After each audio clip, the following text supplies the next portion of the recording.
One. Oh my gosh, we have such an amazing show that's going to be going on today. We have an ex or former CIA operative here with us, and he's actually turned into a master healer with Spring Forest Qigong, which is a form of healing movements. But a lot of people out here have never met or a CIA agent, so they have a wider perspective on what's going on in the entire world, how these in how with the planet and everything, because they're one of the things that they do is they gather information and see how it clicks together and everything. And then how do you apply that to the healing movement in order to make the planet a better place and humanity, mankind, a lot better? So this is one of the things that we're going to be covering here with Han K. Lee, and also on board tonight we also have Michael Chikotowski. He's with he's a herbal and also acupuncturist, and he's going to assist me in questioning Han K. Lee. And I'm just so excited today to see me at, I'm just, wow, man. So this is definitely going to be cool. All right, that's today on Health Awareness Talk. Thank you.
Hello everyone, my name is Malik L. Train, certified fitness trainer, certified hypnotherapist, also certified Reiki master.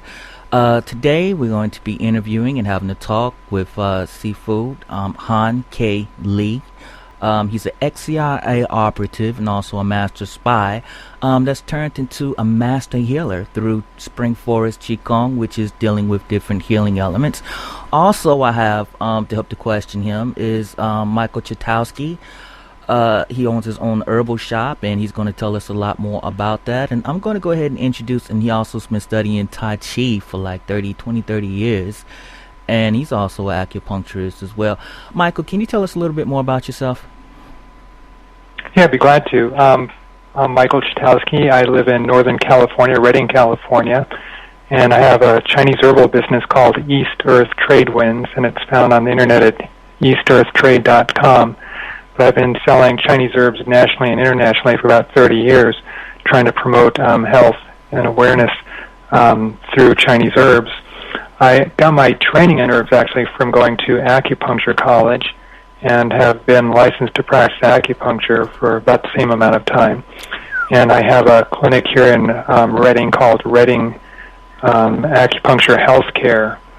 And we have a pretty busy clinic and see a lot of people, and once again trying to promote the Asian Oriental healing arts and preventative medicine. Wow, that is definitely super, Michael. Okay, Han, how about yourself? Could you tell us a little bit more about yourself? Because in your book, you went scholar, warrior, spy, teacher, healer. Man, you're just a Renaissance man, aren't you? I don't know about that, Michael, but first of all, thank you so much for allowing me the opportunity to be here on your show. And I want to thank Michael for coming on also. Michael and I think, share some of the same paths because I got into Chinese medicine kind of late in life. I started off growing up in New York's Chinatown, on the rough streets of Chinatown, and I had to take martial arts in order to defend myself because I was getting bullied so much. Then I joined the Marine Corps to try to prove myself. But the horrors of war made me realize the futility of war, and I looked for solutions and how to achieve peace. I thought I'd join the CIA because the CIA would offer me a chance to provide policymakers with information that we could use to avoid war and to avoid squandering our national treasure. Mm-hmm. Unfortunately, good intelligence doesn't always translate into good policy. But I did have a chance to travel around the world and learn quite a few things. But in the course of my travels, I realized that my real goal in life was to be of service to others. And so I chased my childhood dream of studying Chinese medicine and practicing acupuncture. And so that's what I'm doing now. I'm sticking needles in people to try to help them. And in the process of doing that, I learned that one of the most powerful healing modalities is Qigong. And so I studied Qigong with Master Chunyi Lin, who created Spring Forest Qigong. And as you mentioned, I wrote a memoir recently called Paths Less Traveled of a Scholar, Warrior, Spy, Teacher, Healer. And it's my way of introducing people to Chinese medicine, sort of in a sneaky way, but what can you expect from a former spy, right? I wanted to hook people on the spy stories, because no one can resist a good spy story, right? Yes, all right. And in the last chapters of my book, I describe the benefits, the healing power of Chinese medicine and Qigong. That's my story. All right, that's absolutely super. What was that healing exercise, growing fingers thing you was telling us about? Oh, yes. One of the things that is very powerful is the mind. The mind can do a lot of things to either help us or to impede. So let's all try the fingers growing game. Have you heard of this fingers growing game, Malik? I've heard about it, never actually practiced it.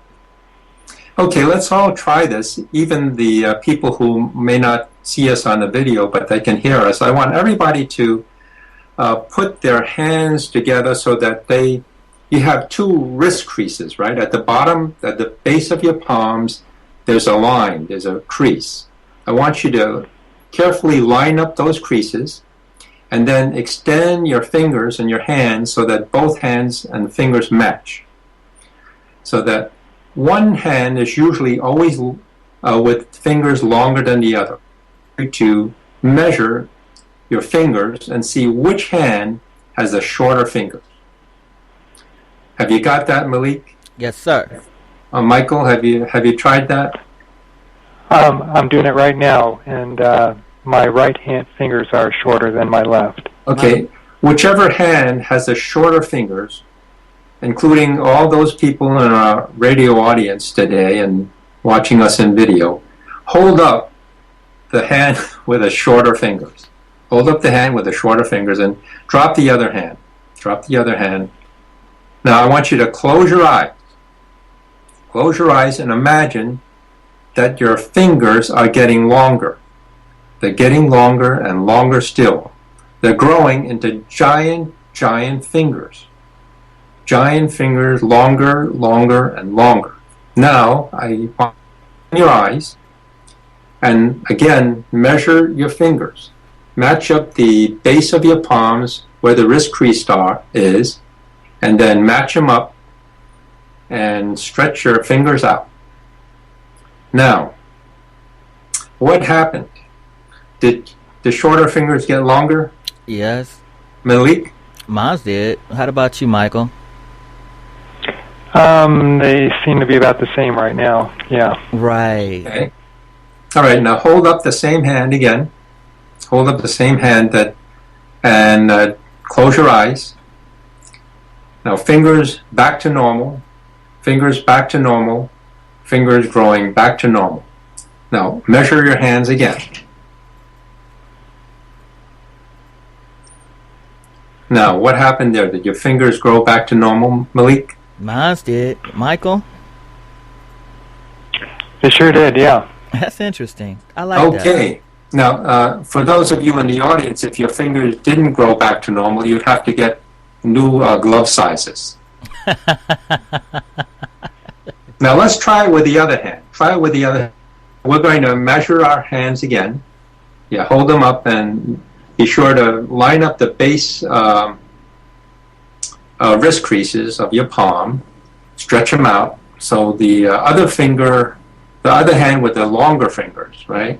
Mm-hmm. I want you to hold that hand up. Hold that hand up. And down. Close your eyes now. Imagine that your fingers are getting shorter. Getting shorter, shorter, and shorter still. Shrinking, shrinking, shrinking. Now, hold up your hands again and measure your fingers. Now, how about that? Did your fingers did the hand with you held up, the fingers get shorter? Yes, and if anybody out did, there, yeah, it did. Anybody out there listening to this on radio, if it does happen for you, please send us in your input on Surbraodacast.com. That is funny. Thank you. Okay, well let's put that hand up again because we don't want you to have short fingers. Okay, hold that hand up again. Close your eyes. Fingers growing back to normal, back to normal, back to normal. Now measure it again. Measure your hands again. Correct. Are they back to normal? Yes. All right. Yeah. Michael? Yeah. Okay, great. Yes, they are, yeah. Now, what that exercise does, it illustrates the power of the mind. The mind and our energy of the mind can change our physiology. So my question to you and the audience is, what are we telling ourselves every day? Mm-hmm. Are we telling ourselves that, we can't do something, or I'm ill, I'm sick, I'll never get better? Or are we sending the correct messages to our bodies? Okay. That's the power of Qigong. Wow, that is absolutely super. Hey, Michael. Yeah. Yeah, remember we was talking with Yadi on a last program that we did on creating the ultimate athlete, an Eastern perspective. And Yadi was telling us that Qigong was actually greater for him than acupressure and also with the food and herbology and herbs and stuff. Remember that? Yeah, that's right. Yeah, that's what he said. He said that I believe he said he had even tried acupuncture and all the other doctors too, but it was Qigong that really made the incredible differences in his health for him. Yeah, that was great. What's your take on that, Han? Well, I'm glad you mentioned athletics. I think a lot of trainers now, whether you're playing golf or tennis or you're a boxer, trainers realize the power of visualization. In Chinese medicine, we have a saying, where the intention goes, the qi follows. Mm-hmm. So our intentions and the way we can visualize things will help our bodies react much faster and quicker. So we can actually optimize our athletic performances by doing things like Qigong and visualization. And visualization is an important component of Qigong. Mm-hmm. Yeah, that visualization. So I mean, just basically, because you got to pay money for herbs, and you got to pay money continually for the acupuncture. So you got a choice between, you got an illness, and you got only 3 modalities that you can use. You can either use herbs, you can use acupuncture, or you can use Qigong. What you going to use, Han? Well, I don't think it has to be an either or. I think Qigong is something that anybody can do, and it doesn't require any money or time or having to see people, because it's actually a pillar of Chinese medicine. Mm-hmm. So Qigong and Chinese medicine, which includes acupuncture and herbs and the other pillars of Chinese medicine, including massage and Tui Na and nutritional therapy, mm-hmm. they all share the same foundation and the same theories. I think Michael can back me up on that. Yeah, I would agree with that. Okay. Yeah, that's actually, see, that kind of, that's why I wish Yachty was still on the phone, because that's who was telling was on the show tonight, was because Yachty was telling me basically, he said, well, Qigong is all that. I mean, like, all right, Qigong works great, okay? But, you know, being a personal trainer, being an athlete, I love my herbs, okay? I love my reishi, I love my ginseng, I love my gotu kola, and, you know, ginkgo biloba, 24% flavor side. It seems to have a more stronger effect on me. But then I also know that there's certain Qigong. I know acupressure works. Get a toothache, you hit certain acupressure points to knock it right out, or a headache or something, knock it right out as well. But you know, from bodybuilding perspective, you know, we always exercise, and then we use food and also supplements in order to help to build our bodies and stuff up. So I'm totally agreeing with y'all when y'all say it's an equal part. You need herbs. In my case, I like three treasure herbalism. That's what that's what I like to do. Tonic herbalism. You know what that is, right, hon? Yes. Herbs are very powerful, and I use herbs daily. Mm-hmm. If I could just say one thing about traditional or classical Chinese medicine, it includes acupuncture. It includes herbs, nutritional therapy, and qigong. Mm-hmm. And some would say it includes feng shui, you know, geomancy, and Chinese astrology. Mm-hmm. Mm-hmm. Now, let's set those aside for a minute, and I'll name what I consider the 5 pillars of traditional or classical Chinese medicine. Mm-hmm. That's acupuncture, massage or body work, herbs, nutrition, and qigong. Now, of all those 5 pillars, which would you say was the most powerful and important? And probably the answer would be they all equal, but I love my herbs. Michael, what would you say? I'm going to say nutrition. Okay. Yeah, 80%. I can, yeah.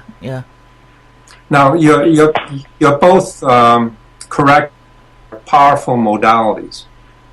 But according to the Taoist theory, the least powerful is acupuncture, because it's the most invasive, and you have to go to somebody else to get treated. Unless you're an acupuncturist and you can treat yourself and stick needles in yourself. You have to go to somebody else. So acupuncture is a way to move your energy around, move your qi around, and rebalance your body. Second most important and powerful is body work. So instead of doing exercise, you can have your energy around. You can have somebody else do it by massaging, right? Okay, so somebody manually do it for you. Right. Now, herbs, according to Taoist theory, is the 3rd most powerful because it's directional, and you don't necessarily have to go to somebody to get the herbs. Of course, you have to go to a practitioner who would prescribe herb for you. But I'm sure that Malik, you probably have some herbs or supplements that you take yourself on a daily basis, and you don't really have to go to somebody. Now, nutrition is considered the next most powerful because it's not invasive. You can do it yourself, and just like the old adage, what you eat is what you are, right? So foods are very powerful. In Chinese medicine, we use food as medicine.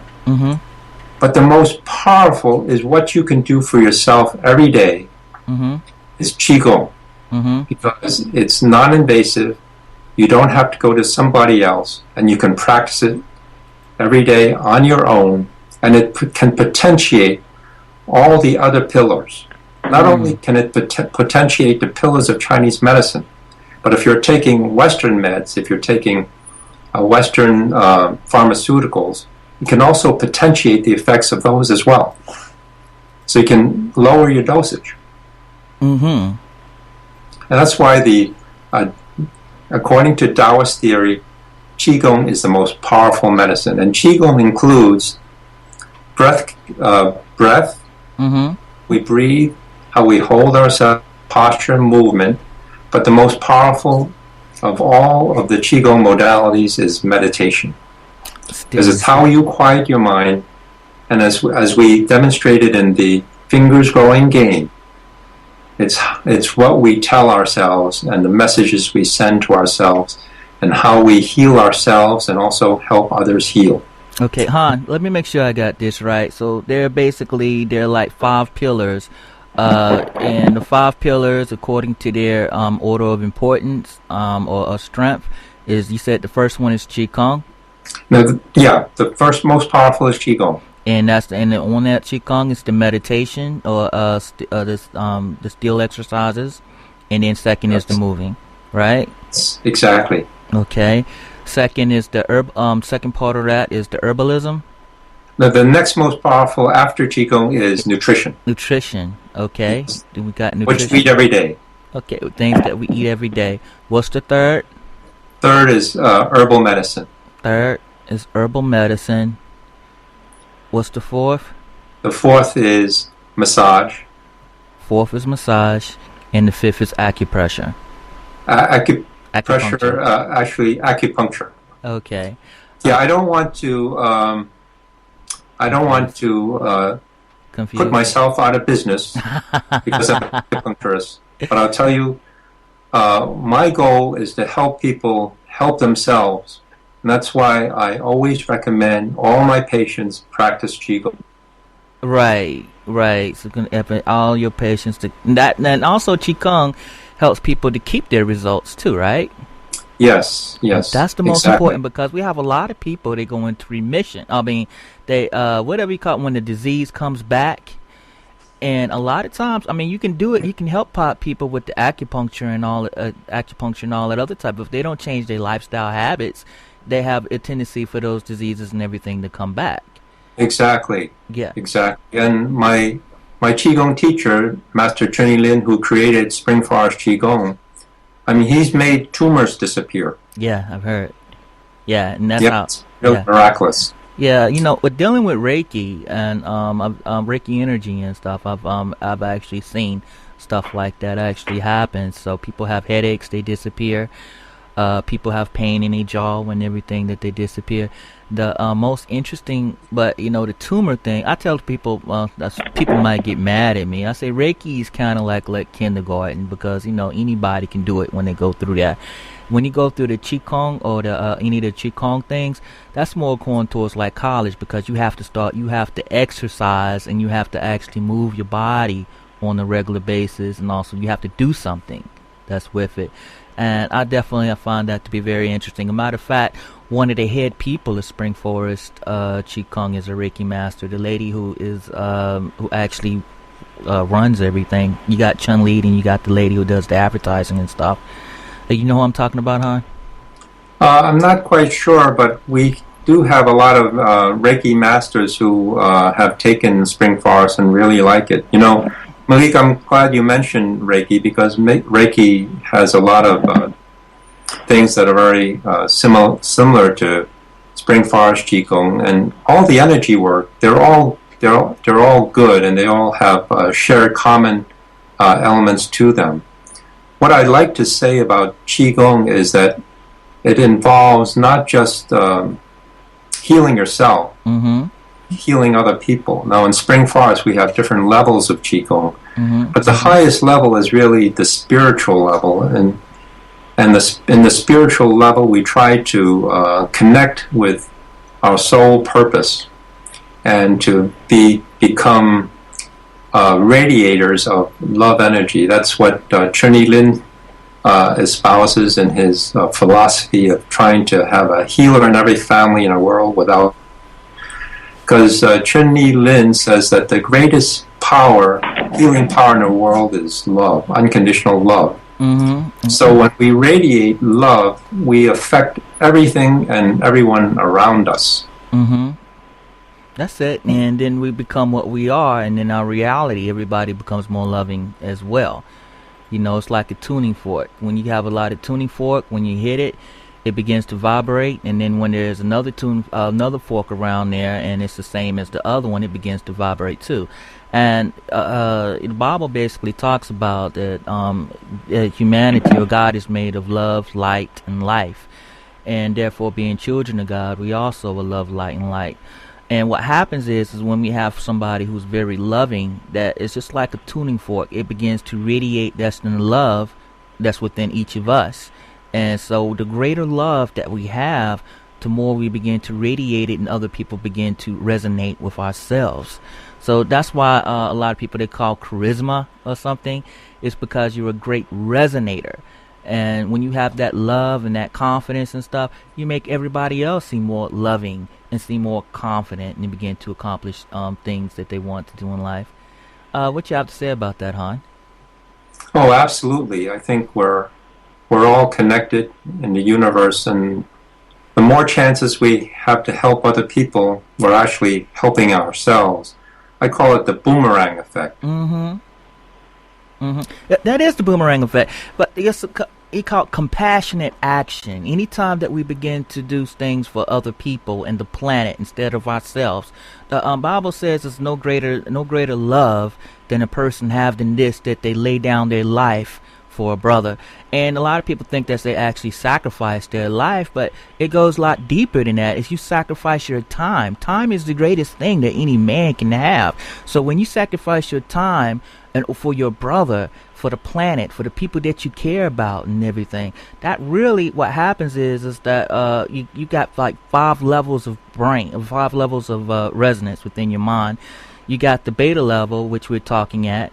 We got the alpha level, which we actually begin to think.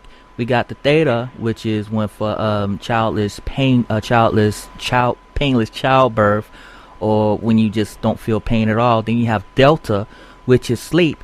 And then we have where our body rejuvenates itself while unconscious. And then we have what we call gamma level. Okay, and a very interesting thing that they found about the gamma level is the highest functioning of the human brain, because we actually begin to connect with the universe, in which we be able to have we be able to help to heal other people, to be able to help to heal situations.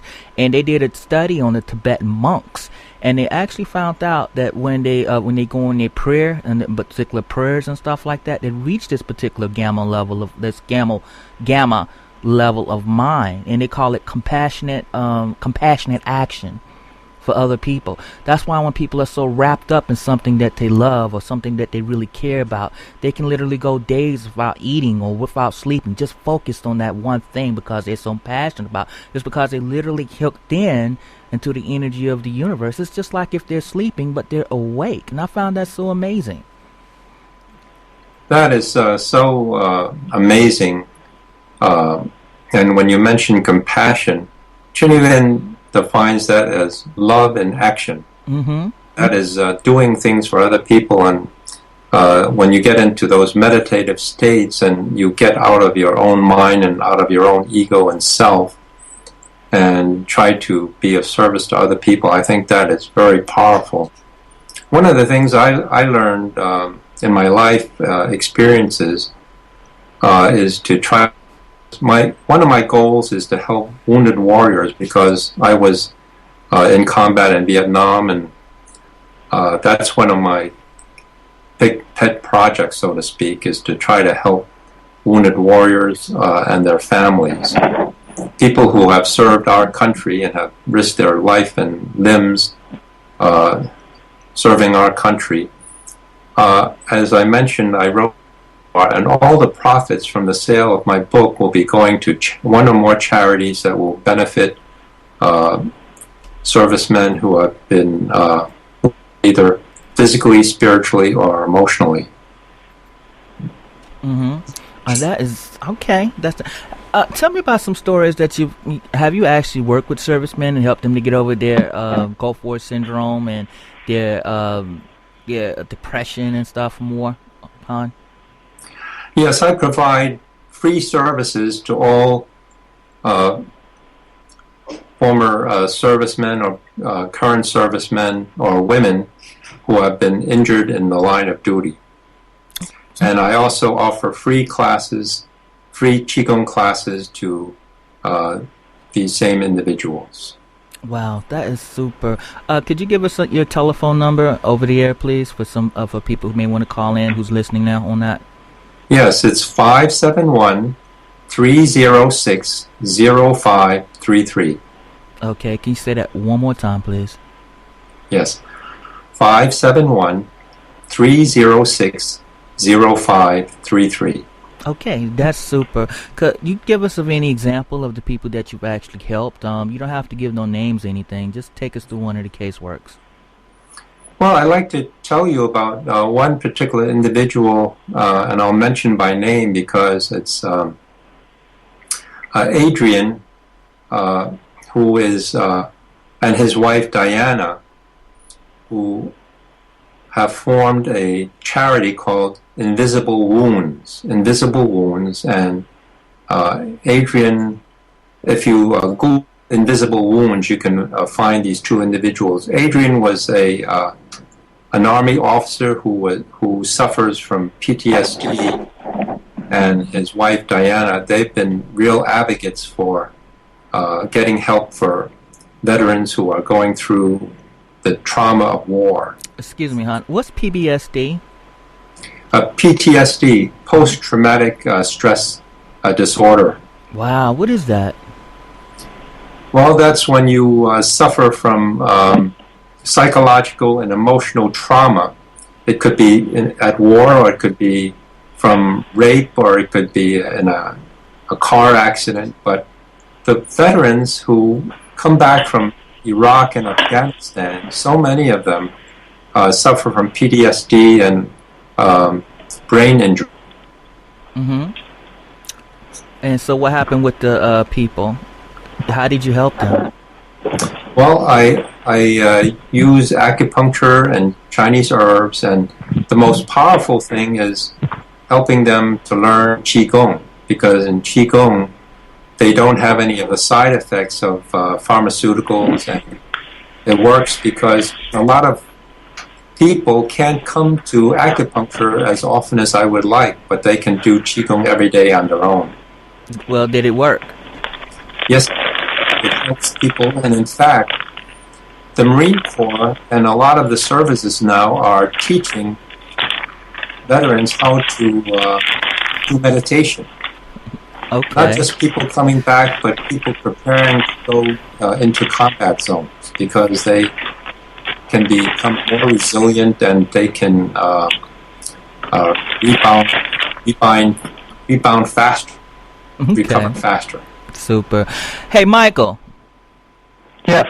Yeah, have you ever dealt with anybody with post-traumatic syndrome, PTSD? Oh, yeah, it's very common. A lot of we hear a lot of it from the Gulf War. People fought in Iraq, Afghanistan, places like that, but quite a few Vietnam veterans suffer from that. And I'm sure that any war, people are unprepared for what's going to happen there. It's not their normal concept. So people, come back to the good old United States, and people have no concept of what's going on in these countries, and they can have all sorts of problems. They can't sleep. They can be very sensitive to noises. A car backfires or something, and or in the middle of the night, they just wake up in sweats or heart pounding, things like that. It's a very serious problem, and I think the Qigong is good, meditation is good, things like that. Acupuncture is good. There's other experimental ways to treat that. In fact, while we're talking about natural medicine, I read a number of years ago about an off-use label drug for a blood pressure medicine that helps people kind of eliminate those bad memories, because basically when you have a horrific experience, and that could be in war, or it could be some sort of traumatic event in your life, like maybe a woman is raped, or child molested, or serious accident. Your adrenaline's flowing at that time, and it appears that the adrenaline kind of locks in those memories, into your consciousness, and then you can't get it out. So if you think about your happy events in life, birthday parties when you're a kid, or here's Christmas, you think about that, that's a happy event too, and it's kind of locked in your memories. You can remember Santa Claus coming or something like that. Those are the good memories we want to have, but if it's been a war experience or a car wreck or loss of a loved one in some sort of traumatic way, then it's locked in. And so there's it's a blood pressure drug, and it has to be prescribed by a psychologist. But they've had some results with that in helping to eliminate that. And I think that there's a potential with acupuncture to do the same thing. And though I don't have a training in psychology, basically what you would do is you would use points that affect the spirit in acupuncture. For example, there's a point Shen Men, Han knows all these points, which is found on the wrist. Also, there's one on the ear. But if you talk to people about these events and needle these points, I believe that you could possibly help release some of that. And it doesn't make you necessarily forget the memories, but it kind of releases that lock on the memory, on those traumatic events, so that you remember it, but you don't have the the rapid heartbeat or the panic attacks associated with that. I understand that, because you said every time that we have one of those traumatic experiences, what happened is that adrenaline is increased that locks in that particular emotional moment, correct? Yeah, that's my understanding of it, yes. Okay, that's very interesting, because emotional freedom technique, tapping, which was created by Gary Craig, actually uses acupressure techniques in order to do the same thing. So when they go back, do you know what emotional freedom technique is, or EFT is, Han? Yes, it's a very powerful technique created by Gary Craig, and in fact, it gained popularity because Gary had started using it with veterans in veterans hospitals to help veterans overcome PTSD, and he had amazing results. I've used it myself as to try to help patients and show them how to do it, because a lot of my patients are needle phobic. There you go. And so they don't want to have somebody sticking needles in them, but if I can show them a simple way that they can use at home, it really helps. So you said this is what... Oops. Getting kind of echo. But this is what Michael had basically said, is that, which kind of explains EFT to me, was that when you begin to re-experience that, your adrenal gland, or that adrenaline, everything will go up. So when you hit these points, while you're doing, while you associated to that experience, I guess what will happen is your adrenal glands, or adrenal, what you call it, will actually start to go back down, and it will unlock it, and that's maybe how EFT works. Well, I think it's also related in a way to Qigong. Because as you tap these points, which are at the ends or the beginnings of channels, you're also stating an affirmation. Right. You're going back to a memory, and you're stating an affirmation, where whatever that affirmation is, then basically you're sending a message to your body, rewiring and the mechanisms that created that trauma. Ah, okay. Well, hey, thanks a lot, Michael. I got a new knowledge and new information concerning that emotional freedom technique. So I didn't even know that your body produces an adrenaline and it locks. That's very interesting for a discussion. Yeah, it's kind of the key. Yeah, that's my understanding, at least, how it works. So yeah, it's important. But like I said, of course we do have good memories, and we do want to lock in the good memories, but it's the bad ones we want to somehow be able to release them to a certain extent. I'd like to say one other thing, too, is that I like to read about Chinese history a lot, and there's a book that's one of the oldest books in the world as far as having been written in book form, and it's in English. It's called Three Kingdoms, or San Guo Yan Yi in Chinese, and this is a story of the time period around 200 AD when China had split into three kingdoms, and you have some very fierce generals at this time.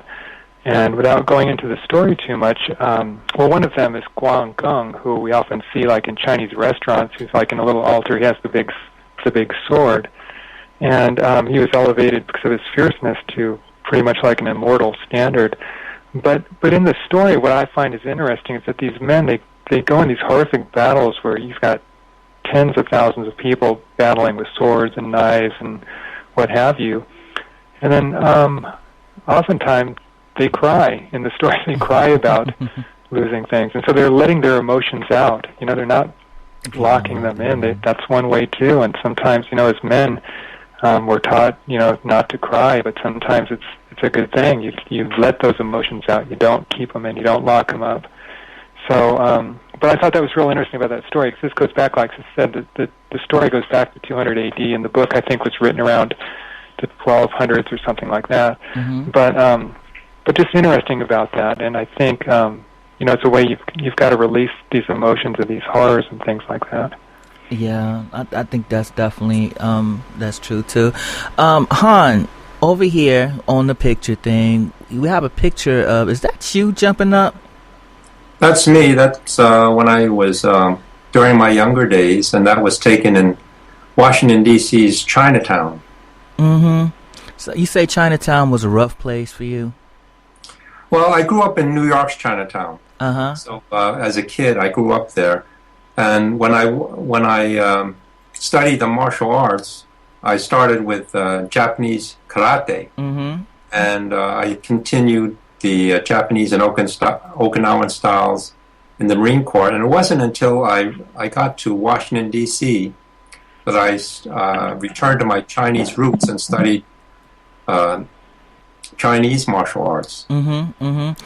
See, just to get back to the subject of emotions, and I think that's one of the key things I've learned in my acupuncture practice, is that we can resolve people's pain and symptoms, but they can reappear unless we address the emotional component. And oftentimes the root cause of an illness is an emotional one. Yeah, that's actually true.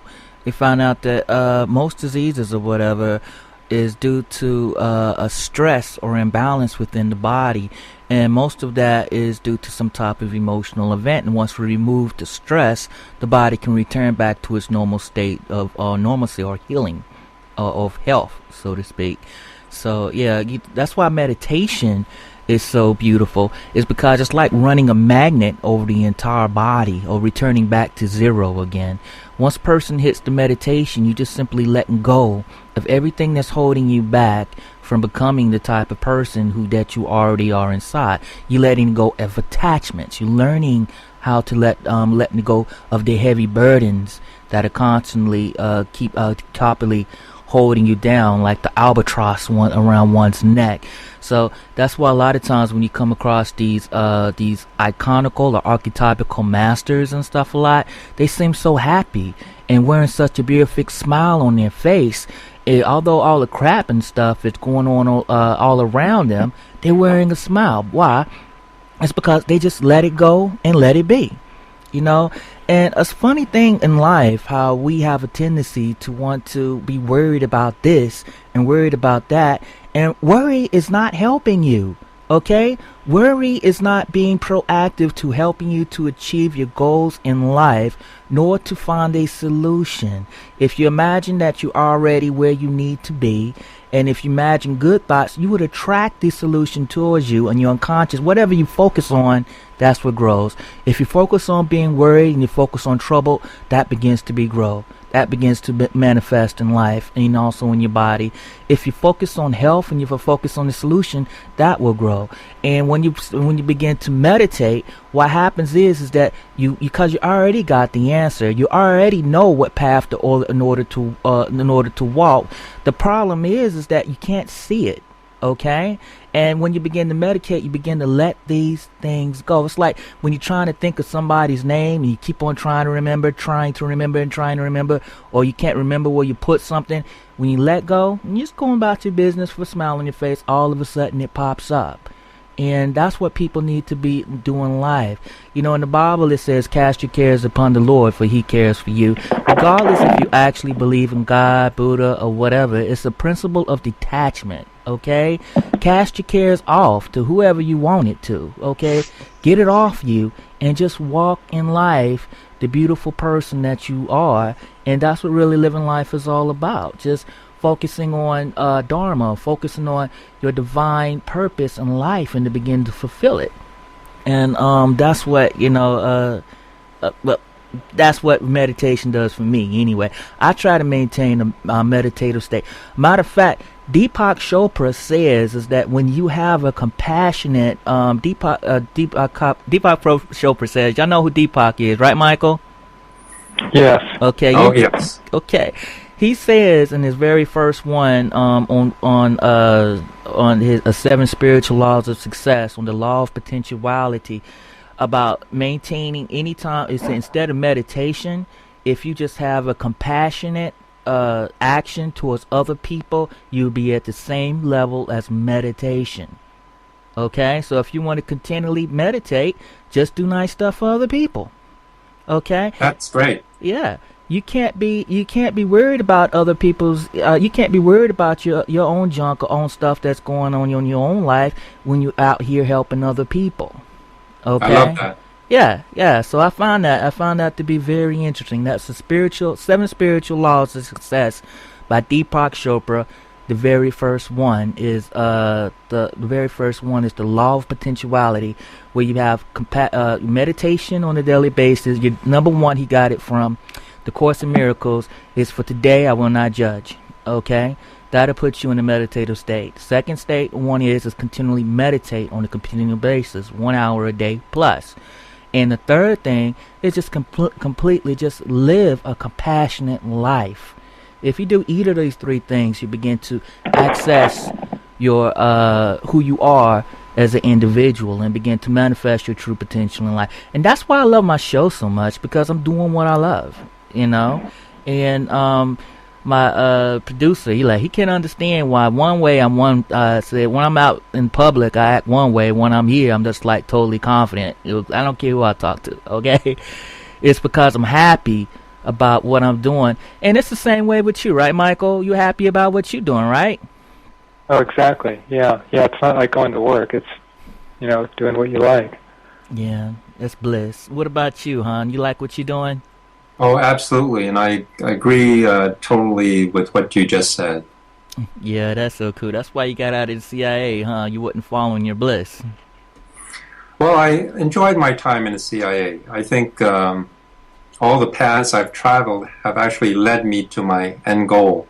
Each was a stepping stone. Yeah, I think that is too. But I think also, Han, that you bring more to the table from your perspectives than what you presently just do. You see, my whole thing, especially about having you on the show, is that you are a master healer. There are not, but you are also a used to be a CIA operative. They got a lot of master healers out there, okay? But you're the only one I know that used to be a CIA operative. And I'm like, all right, if you combine both of those together, Han, what type of mentality or what type of contribution would that actually bring to the world? And my idea, about the things, what's going on in Afghanistan, what's going on here in America, what's going on in Japan, and all that other type stuff. How would you help healers, or how would you help the planet if somebody was to put you as a senator or in control or position of some type of power with what you knew with the CIA and together with your what you know as far as healing and everything? How would you make the world a better place? I think if there are commonalities in what I did at the CIA, or even when I was a Marine and leading men in Vietnam, or as a martial arts instructor, and now as a acupuncturist and healer, Mm-hmm. that commonality is about connections with people, Mm-hmm. knowing people and gaining their trust and confidence. And in gaining the trust and confidence and making the connection, it's all about helping others. So in helping others and in helping my patients, they're not going to allow me to help them change whatever emotional, physical, or spiritual patterns that may be troubling them unless they trust me, unless they have confidence in what I'm doing. Mm-hmm. So throughout my career, whether it was in the military or in civilian life, I've tried to develop the ability to connect well with others. Mm-hmm. Mm-hmm. Okay. I think it's so important in any profession, but especially the healing profession. Okay. Well, let's say, hon, I'm gonna make you the president of the United States. Okay, and what would be the I'm gonna make you the president of the United States of everything that you learned. Okay, right now you're the president of the United States. What changes would you make as far as making the world a better place? Well, first of all, I resign and I take over my duties. Okay, so you want to the question? All right, I'm going to put it like this: if I was president of the United States and I had CIA experience and was also a master healer, I would team up with Master Chun Li Lien and make sure that Spring Forest Qigong was taught in every high school as a prerequisite. In order, and one of the reasons that would be was because in order to, right now we got down with Obamacare, with everybody, if they get sick, they have to use their insurance, whatever. But if we're practicing Spring Forest Qigong, Tibetan medical Qigong or whatever, I think we could probably, and you already said it yourself, that the number one thing on the pillars is the Qigong, is the Qigong movements and stuff that we do. First is Qigong, second is the herb. Second is nutrition. Second is herbs. Second is nutrition. Yes. Second is nutrition. Third is the herbs. Fourth is what again? Body work and massage. Fourth is body work and massage, and fifth is acupuncture. So I'll be teaching. I make sure it's a prerequisite that would be taught at all the high schools for everyone to learn how to treat themselves in order to stay healthy. Okay, and that would bring the health care and everything down a lot because everybody be doing preventive measurements instead of preventive things from getting sick in the first place. So it wouldn't be so much money taken out of the economy and other stuff to out of the government, so we can actually put that towards other things. Also, what I'd like to do as president of the United States is to find those people out there who have a potential to be like a Master Chun Li Lien. Even like, I hate to be like that, but I believe just like people who got sick, I believe there are rich people out there who got billions and trillions of dollars out there. I mean, they got a lot of money. Now, what if you could find somebody, and I'm not trying to be blasphemous or anything, that could heal like Jesus? Okay, Jesus laid his hands on the sick, and they recover, blind eyes see, the ears, all that other type stuff. And I believe just like you have prodigies out there, people you can give mathematical problems, they can do it in their heads, and they know, like these kids who know 8 different languages and all that. You got prodigies, child prodigies out there in these third world countries, in Mexico, over there in India, when they have the the millionaire, the slumdog millionaire. You got people over there. I would have programs in place that they can practice Spring Forest Qigong, and if they turn out to be superb healers, the renowned healers, not only be able to heal their families and everyone around them, but have these multimillionaires, these rich people, to be able to sponsor them to come here to the States or wherever that is. Now, why is that so important? That a person can buy, these millionaires can buy anything in the world that they want except their health. Am I right? Am I right, Michael? Yeah, that's exactly right. Yeah, except their health. Am I right? Am I right, hon? Yes, and I'm glad I made you president. And this is what I'm and this is what I'm saying with this is though is that what you just had was a Gates. So whoever just died, this rich dude just died of a disease a few years back. As a Jobs, Steve Jobs died of something, right? Cancer or something. Yeah. Okay, now imagine if we had somebody like a Jesus. Okay, imagine you have somebody who's the most powerfulest person, and Jobs had somebody like that on their staff. Okay, to come up and cure him of disease. I'm trying to tell these rich people out here, there are people out here like that, who's genetically like that. Just like you got people who's able to do the math, calculate the math, and you can just give them these numbers and they can do it in their head. You got kids who can lift just as much as an adult because of their genetic potential, or run faster and all this, learn 8 languages and all this other. You got these child prodigies out here. So here you are, you're sick. Sooner or later you're going to be sick, and no matter what type of medical stuff that you medical hospitals that you go to or whatever, they won't be able to heal you. Now you got over there in these third world countries, also here in America, you got people. These children are dying every day, but not only are they dying, but your solution to your problem, to your sickness or future sickness, is dying also.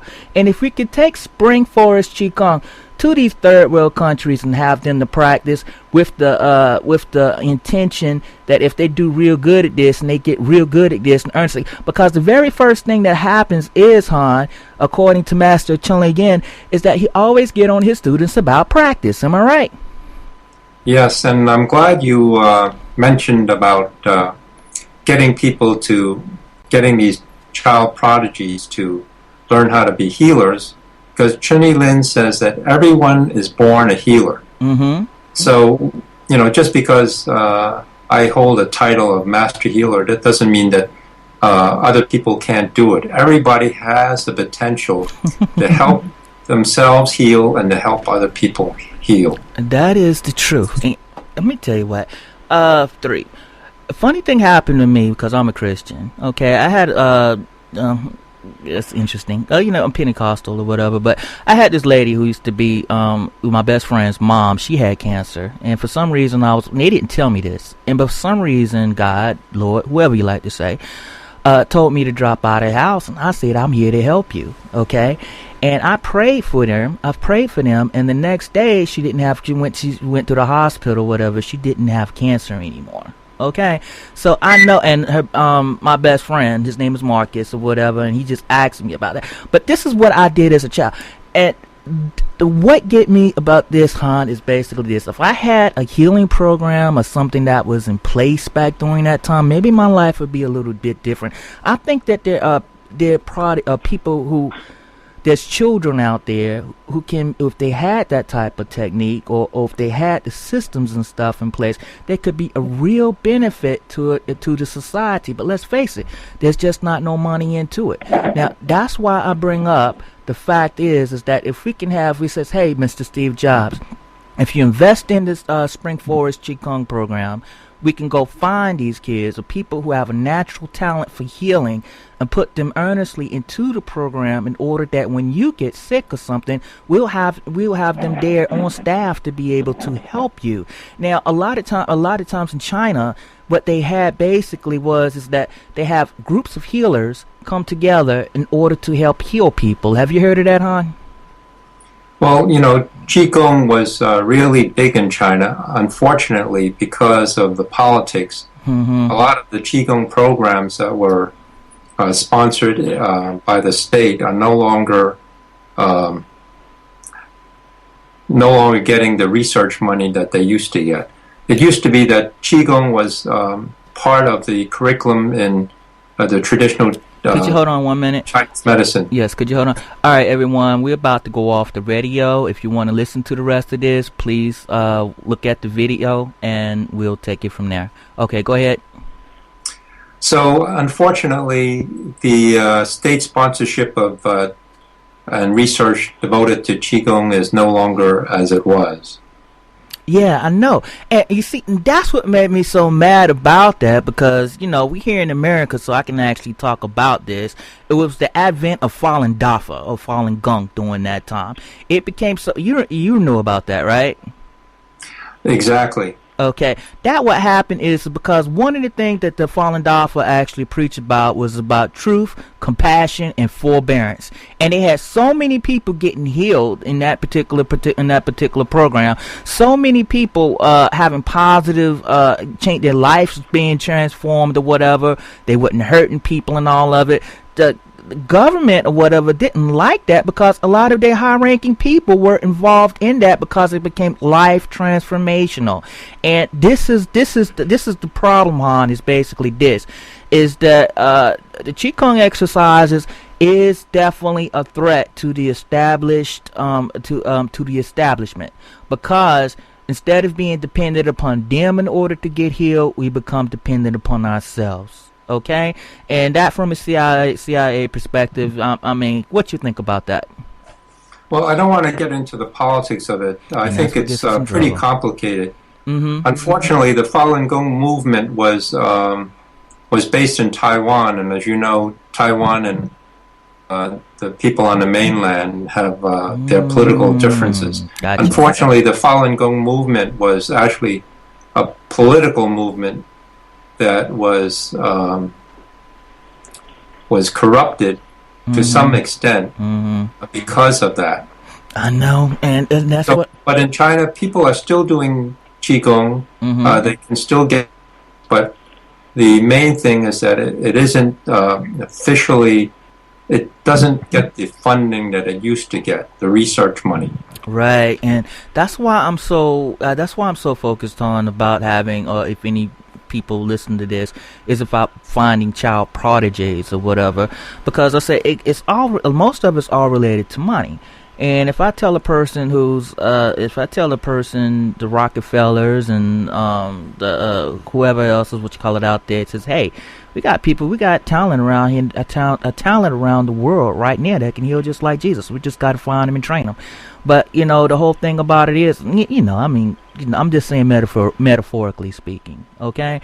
And right now, and there are places all over the world right here that kids are actually dying. They need food to eat on a regular basis, And I'm like, hey, we can offer them Qigong. We can offer them a way out. And they will diligently, and I mean diligently, practice these meditative and healing exercises on a daily basis, and they do whatever that they need to do in order to get them out of the situation. We're handing them Qigong in order for them to get out of the situation that they're in by becoming a better person. Does that sound like a good idea, Han? Oh, absolutely, and that's one of the reasons why I like Chunyi Lin's philosophy of a healer in every family in a world without pain. And he's trying to do that.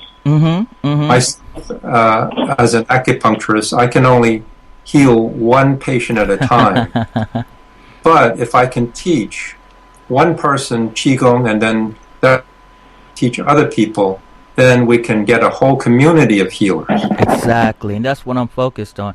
Hey, Michael, was you interested in studying Qigong, right? That's what you were saying in the last video?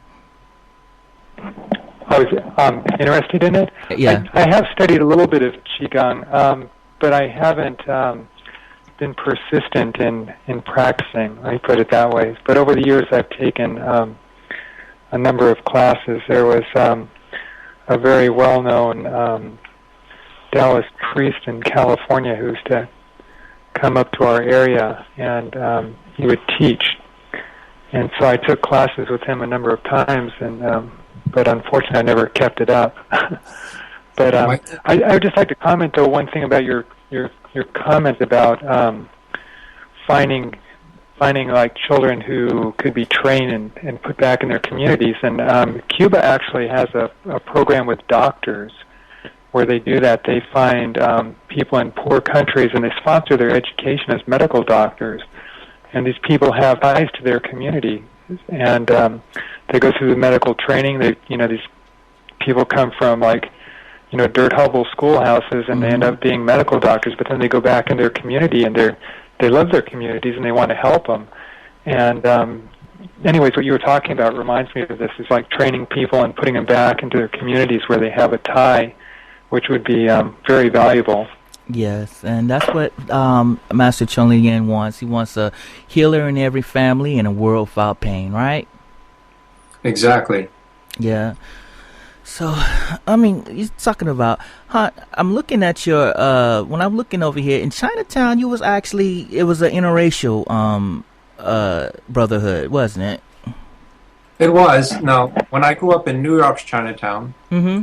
um, it was a self-contained community, but I went to junior high school in a mixed neighborhood. We had blacks and Puerto Ricans and East Europeans, so it was a melting pot. New York, as you know, is a melting pot, and I really enjoyed that.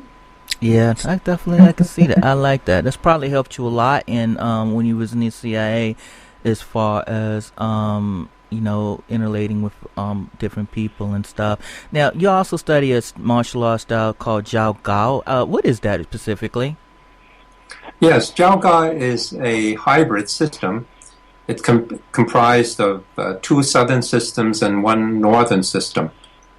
So it's a pretty powerful form of martial arts. Super. So you got Hung Gar, which is the strength, and then you got the Choga, which is the leg evasion, foot evasion. Right. So the two southern styles are Hung Gar. We took the most powerful hand techniques from Hung Gar. Choi Gar is also a southern style. We took quick footwork from Choi Gar, and then we took the long-range kicking and jumping techniques from northern Shaolin. Mm-hmm. And we combined them all. It was started by a guy named Zhao Long, Mm-hmm. and he was the trainer for one of the deputy commanders in Guangdong province, the army, and he helped train army troops. This was in the early 1920s. Mm-hmm. Okay. Who is this guy right here? Okay, this is the father of my present Mizong style martial arts instructor. Mm-hmm. His name is Lu Zhendor, and he was very for his. They called him Lightning Hands Lu because he could knock out opponents in an all-out brawl, sort of like mixed martial arts. He could knock them out with just one palm strike to the chest. Wow. So what form is he using right here? He is practicing Mizong Shaolin martial arts. Okay. All right. Never heard of that one. What does Mijong mean? Yes, Mizong has many interpretations, but in our system, it means secret Buddhist sect art. Now, another interpretation is a lost track art.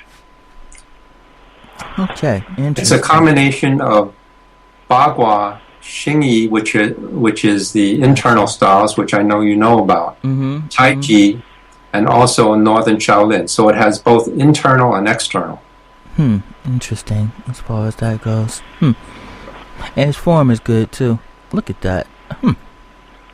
Oh, so Yeah, he's very well known for his sword play. He taught the Qingping sword, which is the crown jewels of Chinese swordsmanship. Wow. Okay, and what's his name again? Lu Zhendor, and he's the father of my teacher, Lu Junhai. Interesting. Okay. Let me ask y'all both y'all questions. When y'all performing acupuncture on people, is there a difference between y'all both know what fascia is, right? Yeah. Yes. Okay. Is there a difference in the density of the fascia or the skin texture for those who practice internal martial arts versus those who does external exercises? That I don't know. I don't have an answer for that one. Yeah, the fascia is different for people who do the martial arts, especially the internal styles. I believe that's what you're alluding to. Is that correct, Malik? Mm-hmm. Because some martial arts masters, they can control the fascia in their lower abdomen, in what we call the dantian area, so that they can actually absorb blows, and actually, when you hit the martial arts master, in the lower abdomen, their fascia is such that it's so flexible and pliable. Yeah, that they're able to bounce. Ward off the blow. And bounce you. That's very interesting. But that's also a very interesting thing. That's how when they be doing when you be doing pressing ward, you see the one where the student comes at the instructor and then he bounces them or projects them like many feet away. Yes, that's what we call fa jing. Yes. Or the expression or power. Yeah. Now, my whole thing about that, because, me being a personal trainer, I always got to try to figure out. My thing is that the fascia is a lot more thicker in those particular areas, and that is one of the things that go behind projecting somebody so far. It's just like taking a bamboo stick and you bring it back and then you let it go. So you got these and you let it go and they go wham. So a lot of times when you have these people coming at you, you got your tendon ligament development and also your fascia. So just like I, as a personal trainer, I develop my muscles to get big. These internal martial artist people instead has developed their fascia, tendons and ligaments and also their bones to become just as powerful as what their muscles are, so that even if you look at them, they may not look as strong, but because of their link, their connection to that muscle, those are so thick that when you press, they're able to express that muscle. They're able to express force a lot more. What you think about that, hon? Yeah, I think that's very true. And if you look at Bruce Lee, he didn't have the build. I mean, he had a good structure, but he didn't have the build of Mr. America. But he had very strong muscles and tendons and ligaments. But when he exerted force, it wasn't just from the arm, 1-inch punch, but it was a whole body force. Right. So everything was driven from the ground up, and it was so well synchronized and coordinated that he was able to harness all his strength into a very small, compact area and throw his opponents, who weighed 2 or 3 times more than he did, several feet in the air. And yes, that was also it. Now, Michael and Hannah, are you familiar with the book called The Anatomy Trains? Please. I'm not. I think I've seen the title, but no, I'm not familiar with it. Okay. Now, the book called The Anatomy Trains, and I challenge both of you to pick it up and read it in order for you to understand. It may bring some more light to your internal martial arts training. Now, what this guy basically did was that they were dissecting people, okay? And what he found out that there's fascia or wetsuit that actually goes over every muscle in the entire body. Now, you know what a wetsuit is like when you're swimming, right? Okay, so when he finds it out, when he cuts it sideways, it's like he got skin on the chicken or whatever like that, which is fascia. We also have skin that's also on our muscle. That is just like when we lift in weights, we put on a belt in order to help to increase your strength. Well, this fascia, it does the same thing. Okay, it keeps everything in place. But the thicker that this fascia becomes, the more compact or the more energy that you actually be able to get from these muscles, from the coordination of all the muscles together. Okay, so I found out that to be very interesting. Now, I was mentioning that because of arm body training, because with developing the arm body, you can actually develop the fascia on these muscles to the extent that they'll be able to better to absorb blows. And this is from the study of The Anatomy Trains, and I definitely ask y'all both to look into that. All right, people, we got about 5 more minutes, and I love talking to you. Also, you have your own, both of you, you have your own clinics. This is your acupuncture place, correct, John? Yes, this is my acupuncture clinic. I call it the Sports Edge Acupuncture. I use the term Sports Edge. Now, a lot of my patients kind of wonder why I called it Sports Edge. It's to pay homage to my martial arts teachers who were Chinese medicine practitioners. But I actually treat all kinds of different things, from acne to stroke and infertility. Ah, okay, that's super. Also, here's a picture of yourself when you was here at the CIA.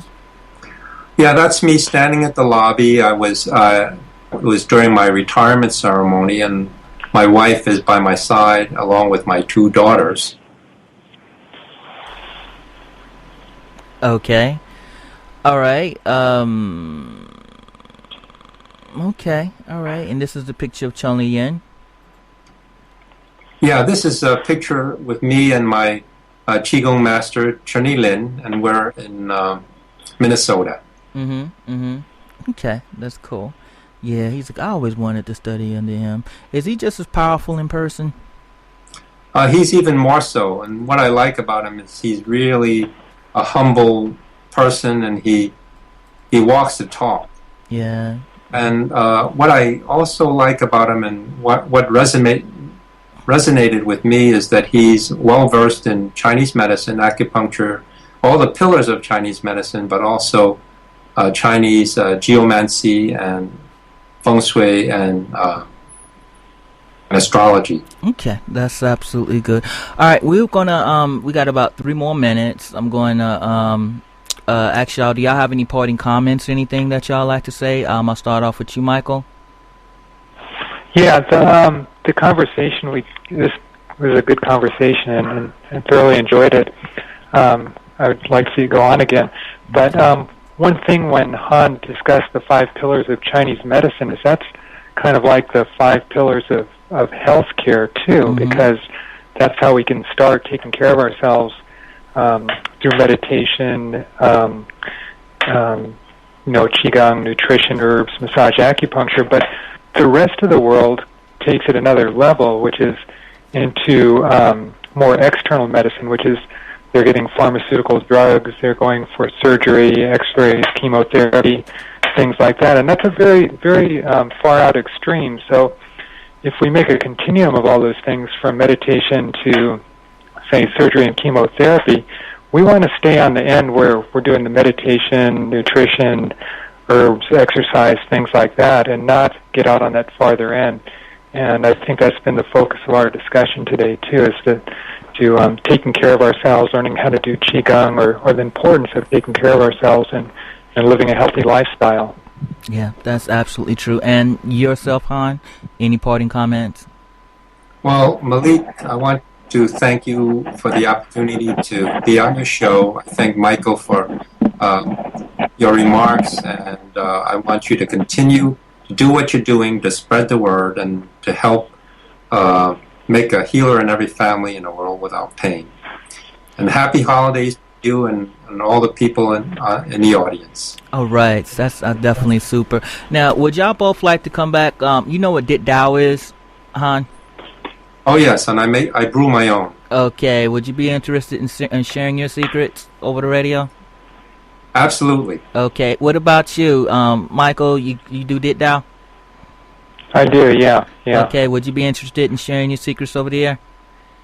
Sure. Okay, yeah. so what I'm going to do is I'm trying to get some people to put together a Dit Dao video, and the reason that I'm doing that is just a reference for people just to come back and to watch the video, and we can exchange information and stuff. So I'm looking for that. Please hold on for after the show. Don't hang up, both y'all. We'll be chit chatting. And my name is Malik L. Train. This is Health Awareness Talk. Again, we have Han K. Lee of Sports Edge Acupuncture Clinic, and we also have Mitchell Chitowski here of East Earth Herbals, East Earth Trade Herbal Company.